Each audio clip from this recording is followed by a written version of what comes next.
Здравствуйте, дорогие друзья! Я рада вас приветствовать на моем канале. Сегодня в данном видео я пеку очень быстрый и необыкновенно просто вкусный пирог с персиками. На приготовление этого пирога мне понадобится буквально несколько минут моего времени, плюс время на выпечку. Я покажу здесь именно ту рецептуру теста, чтобы фрукты не погружались на дно формы и оставались вот так сверху. И благодаря этому получится вот такой уже красивый рисунок на готовом пироге. Сначала я подготовлю фрукты. Я беру банку персиков 480 грамм, вес персиков без компота 480 грамм. Нарезать можете на ваше усмотрение. Я нарезаю дольками. Конечно же, можно использовать и свежие персики, абрикосы, и консервированные абрикосы, и другие фрукты и ягоды, все, что вам нравится. Для теста я беру 5 яиц среднего размера, 16 грамм ванильного сахара, щепотку соли, 220 грамм сахара. Взбиваю сейчас всю эту яичную массу примерно 3-4 минуты. Масса должна вот так вот посветлеть, стать пышной. Далее взбивать не нужно. Здесь у меня 250 грамм размягченного сливочного масла. Взбиваю сейчас его пару минут. Вот в такой узкой емкости, можно в мерной кружке взбивать, чтобы быстрее шел процесс, до побеления и пышности. Сейчас все это масло я сразу добавляю к яйцам и просто перемешиваю, ничего уже дальше не взбиваю, чтобы масса дальше не расслаивалась. Слегка расслоится, это нормально всегда для кексового теста, но вот таким способом, если взбиваем, тесто получится очень пышным, очень легким и сразу будет прекрасно держать форму. Здесь очень важно все продукты брать комнатной температуры. Добавляю туда 110 мл молока, все перемешиваю, молоко только комнатной температуры. И опять же ничего не взбиваем, просто объединяем миксером. 450 грамм муки, 10 грамм разрыхлителя, просеиваю.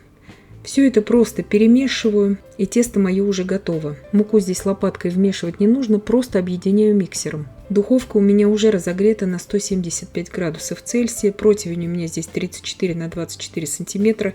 Выкладываю все тесто. Тесто кексовое, оно не жидкое, поэтому я его обязательно сейчас, чтобы пирог был ровным, разровняю шпателем. Можете ножом разровнять, если у вас нет шпателя, но это сделать нужно, чтобы и при выпечке пирог был более ровным. Как я уже сказала, вы можете здесь брать и свежие персики, нектарины, все, что вам нравится. Делать такой же рисунок. Все граммовки на круглые формы, на 26, на 20 сантиметров в диаметре я оставлю под видео. Все персики я выкладываю вот таким образом. Выпекать я буду при температуре 175 градусов Цельсия на режиме вверх-вниз без конвекции в заранее разогретой духовке примерно 30 минут. Это все будет зависеть только от особенностей вашей духовки. На среднем уровне буду выпекать. Первые 25 минут духовку не открываем, чтобы пирог не оседал. Здесь хочу ответить на очень часто задаваемый вопрос в комментариях, как быть, если конвекция в духовке не отключается. Просто попробуйте выпекать при температуре на 10-20 градусов ниже, чем указано в рецепте. Пирог испекся, вот такой он идеально ровный. Персики все остались на поверхности благодаря этому рецепту. Всегда он получается. Дала пирогу сейчас полностью остыть в форме и только потом извлекаю его из формы.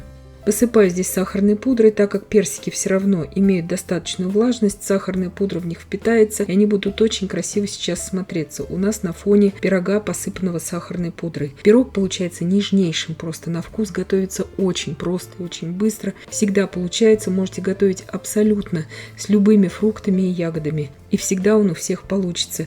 Хранится этот пирог, как обычные кексы. Пирог на вкус получается очень нежным, воздушным, сливочным, идеально ровным также получается. Прекрасно нарезается на порционные кусочки, все всегда фрукты и ягоды в нем видны. И я надеюсь, что видео было полезным и познавательным. Подписывайтесь на мой канал, ставьте лайки, пишите комментарии. Я всем желаю больших успехов и до встречи в новых видео.